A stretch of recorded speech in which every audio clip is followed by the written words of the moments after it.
여러분 반갑습니다.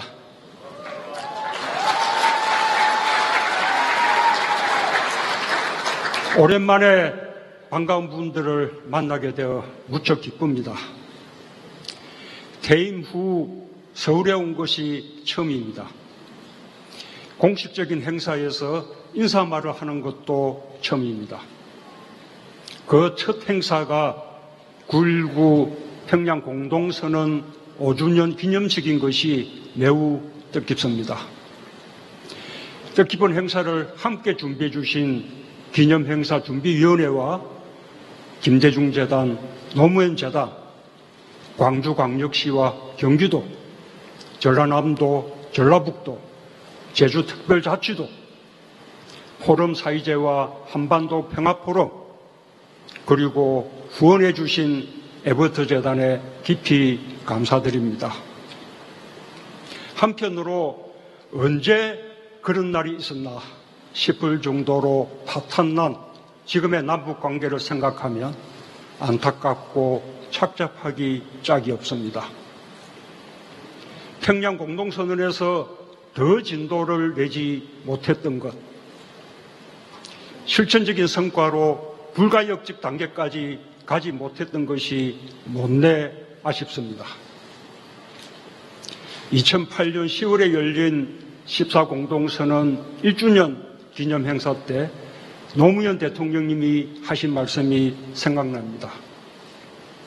한반도의 평화를 위해 14공동선언이라는 소중한 나무를 한 그루 심었는데 사람들이 물을 주지 않아 나무가 치들고 있다고 탄식하는 말씀이었습니다. 그러나 10년 후 2018년 4월 27일 남북이 판문점에서 다시 마주 앉았을 때, 그리고 9월 19일 평양에서 만남이 이어졌을 때 11년의 공백은 장애가 되지 않았습니다. 남과 북은 그냥 당연하게 14공동선언을 협상의 출발점으로 삼았고 더 발전된 합의로 나아갈 수 있었습니다. 14선언은 결코 시든 것이 아니었고 4.27 판문점 선언과 9.19 평양 공동선언으로 다시 피어났습니다. 되돌아보면 14선언만 그런 것이 아니었습니다. 박정희 정부의 7.4 공동성명에서 시작하여 노태우 정부의 남북 기본합의서, 김대중 정부의 6.15 공동선언, 노무현 정부의 14 공동선언, 문재인 정부의 4.27 판문점 선언과 9.19 평양 공동선언까지 역대 정부는 긴 공백 기간을 뛰어넘으며 이어달리기를 해왔습니다. 이어달리기가 될 때마다 남북관계는 발전하고 평화가 진전되었습니다. 남북 단일팀이 이루어지고 북한 선수단과 응원단이 남한으로 왔으며 개성공단이 가동되고 우리 국민 200만 명이 금강산 관광을 다녀왔습니다. 하지만 구시대적이고 대결적인 냉전 이념이 우리 사회를 지배할 때 이어달리기는 장시간 중단되곤 했습니다. 그럴 때면 남북관계는 파탄나고 평화 대신 군사적 긴장이 높아졌습니다. 천안함 피격 사건과 연평도 포격 사건, 목함 지뢰 사건이 발생했고 아까운 장병들과 국민이 희생되었습니다. 우리와 다르게 과거 서독은 정권이 바뀌어도 이념과 상관없이 동방정책과 동독 포용 정책이 중단 없이 이어졌습니다. 그 결과 동구권의 붕괴가 시작되었을 때 동독 국민들은 너무나 당연한 듯이 서독의 우월한 체제를 선택했고 자발적인 평화 통일을 이룰 수 있었습니다. 우리 역시 이어달리기가 중단 없이 계속되었다면 남북관계는 지금과 완전히 달라졌을 것입니다. 남북은 공존하며 평화를 키웠을 것이고 언젠가 평화적인 통일을 기대할 수 있게 되었을 것입니다. 평양 공동선언 역시 훗날 냉전적 이념보다 평화를 중시하는 정부가 이어달리기를 할 때 더 진전된 남북 합의로 꽃피우게 될 것입니다. 또한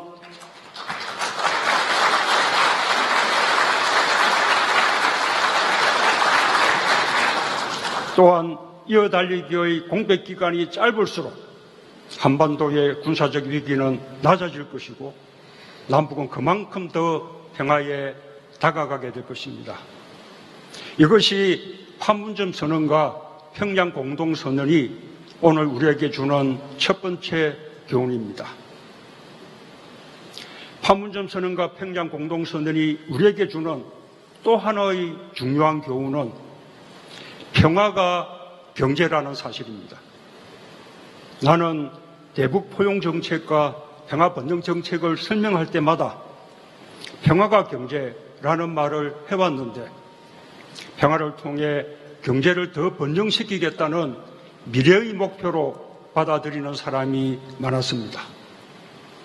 그러나 평화가 경제라는 것은 미래의 목표가 아니라 지금 당장의 현실입니다. 무민정부가 시작된 김영삼 정부부터 지금의 윤석열 정부까지 역대 정부를 거시적으로 비교해보면 이어달리기로 남북관계가 상대적으로 평화로웠던 시기의 경제 성적이 그렇지 않았던 시기보다 항상 좋았습니다. 지금 우리가 세계 10위권 경제 강국이라고 말하고 있지만 실제로 우리 경제의 규모, 즉 GDP가 세계 10위권 안으로 진입한 시기는 노무현 정부와 문재인 정부 때뿐입니다.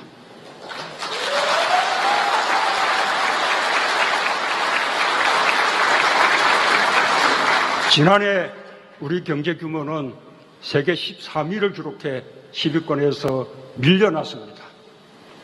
1인당 국민소득을 보아도 김대중, 노무현, 문재인 정부 기간에 가장 큰 폭으로 증가했습니다. 노무현 정부는 국민소득 2만 불 시대를, 문재인 정부는 국민소득 3만 불 시대를 열었습니다.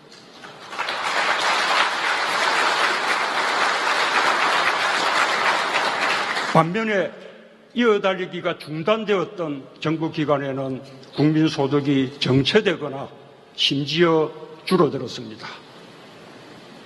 문재인 정부 마지막 해인 2021년에 1인당 국민소득은 3만 5천 불을 넘었는데 지난해 3만 2천 불대로 국민소득이 떨어졌습니다. 그 이유를 환율 때문이라고 설명하고 있지만 환율이 높아졌다는 것 자체가 우리 경제에 대한 평가가 그만큼 나빠졌다는 것을 뜻합니다. 그래서 이어달리기가 중단되면 환율이 높아지곤 했습니다. 그 점을 더욱 분명하게 보여주는 것이 국가부도 위험지수, 즉 CDS 프리미엄 지수입니다. 그 지수가 가장 낮았던 시기도 노무현 정부와 문재인 정부 때였습니다.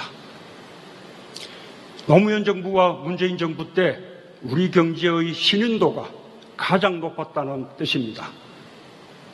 문재인 정부에서는 CDS 프리미엄 지수가 가장 낮게 떨어져 국채 발행 금리가 마이너스였던 사례까지 있었습니다. 지난해 CDS 프리미엄 지수가 다시 큰 폭으로 올라갔습니다. 문재인 정부는 그 밖에도 수출 증가, 무역 수지 흑자 규모, 외환 보유고, 물가, 주가 지수, 외국인 투자액 등 거의 모든 경제 지표가 지금보다 좋았습니다. 국가 부채를 많이 늘리는 적자 재정의 효과였다고 말하는 사람도 있습니다. 그러나 문재인 정부는 코로나 이전 2년 동안 사상 최대의 재정 흑자를 기록한 바 있고 적자 재정은 다른 모든 나라들과 마찬가지로 코로나 기간 동안 국민 안전과 민생을 지키기 위한 것이었습니다.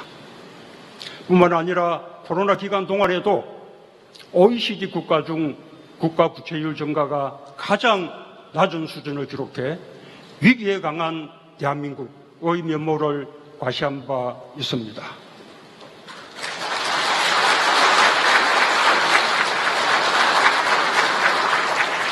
오히려 재정 적자는 현 정부에서 더욱 커졌는데 적자 원인도 경기 부진으로 인한 세수 감소와 부자 감세 때문이라는 점에서 근본적인 차이가 있습니다. 우리나라는 노태우 정부가 국방정책으로 중국, 소련, 동구권 국가들과 수교하면서 본격적인 개방 통상국가의 길을 걷게 되었고 전 세계에서 무역 의존도가 가장 높은 나라에 속합니다. 따라서 남북관계가 평화로운 가운데 주변 국가들과 균형 있는 외교를 펼칠 때 코리아 리스크가 줄어들고 수출 경제도 활기를 띠기 마련입니다. 지나치게 진영 외교에 치우쳐 외교의 균형을 잃게 되면 안보와 경제에서 얻는 것보다 더 많은 것을 잃을 수도 있습니다. 동맹을 최대한 중시하면서도 균형 있는 외교를 펼쳐나가는 섬세한 외교 전략이 필요합니다. 평화가 경제인 만큼 우리 경제를 위해서라도 9.19 평양 공동선언의 이어달리기가 하루빨리 이루어져야 하겠습니다.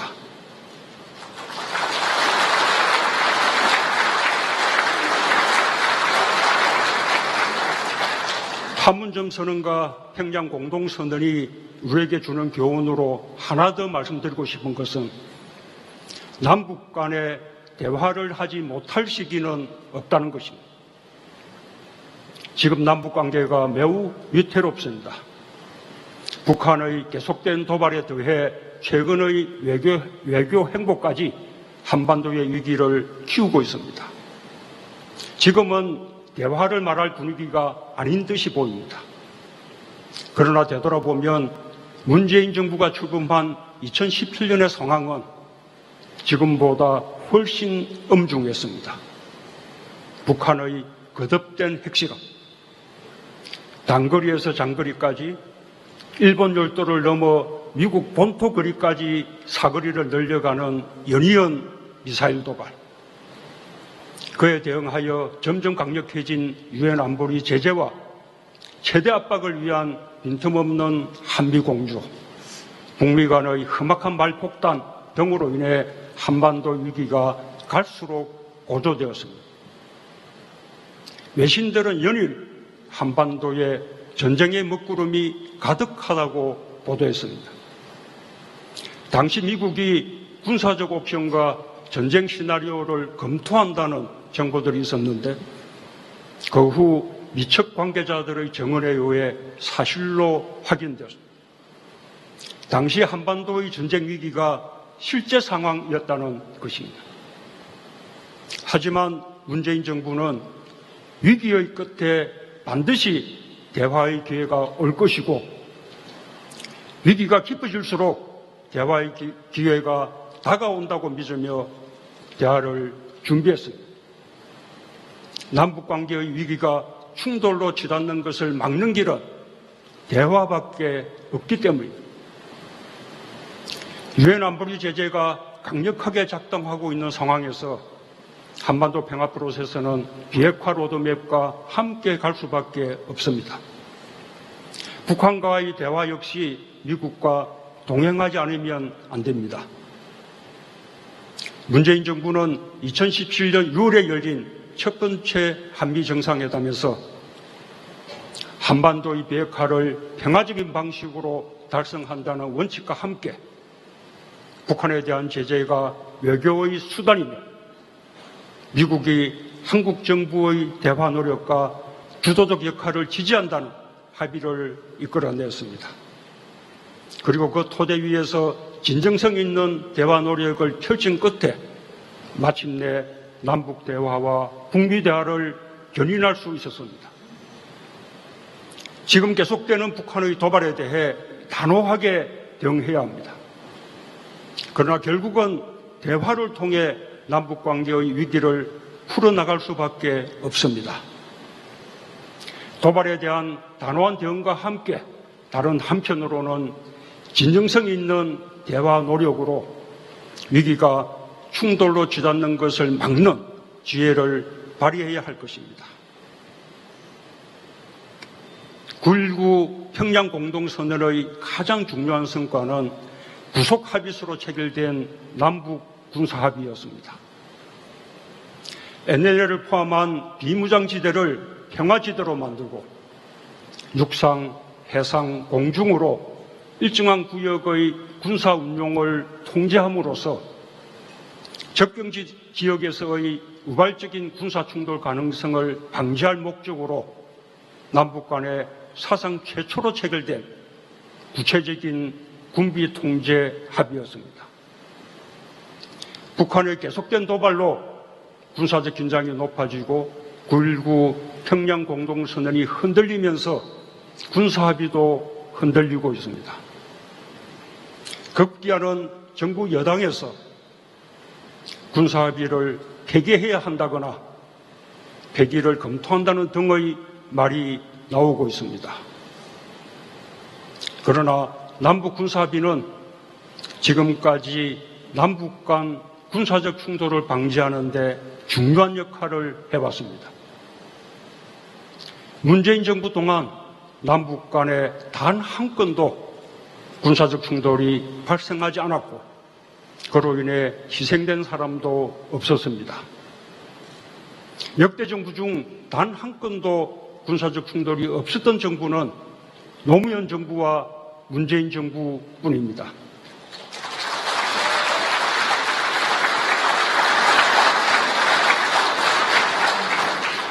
남북 관계가 다시 파탄을 맞고 있는 지금도 남북 군사합의는 남북 간의 군사 충돌을 막는 최후의 안전핀 역할을 하고 있습니다. 남북 군사합의를 폐기한다는 것은 최후의 안전핀을 제거하는 무책임한 일이 될 것입니다. 남북한 모두 관계가 악화되고 군사적 긴장이 높아질수록 군사합의만큼은 끝까지 지키고 준수하여 최악의 상황을 막으면서 대화의 실마리를 찾아야 합니다. 그래야 언젠가 비핵화 문제가 해결되면 남북 간에도 군사합의를 더욱 발전시켜 재래식 군비까지 축소하는 단계로 나아갈 수 있기를 바람하지 않습니다.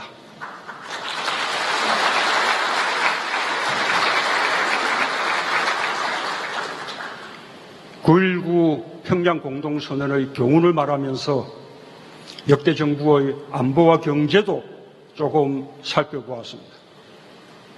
이제는 문민정부 이후 현 정부에 이르기까지 역대 정부의 안보 성적과 경제 성적을 비교해 볼 수 있게 되었습니다.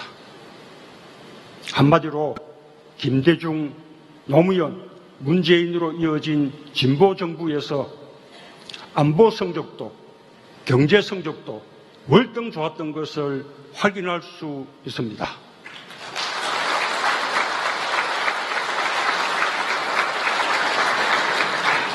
안보는 보수 정부가 잘한다. 경제는 보수 정부가 낫다. 이런 조작된 신화에서 이제는 벗어날 때가 되었다는 것을 마지막으로 강조하고 싶습니다.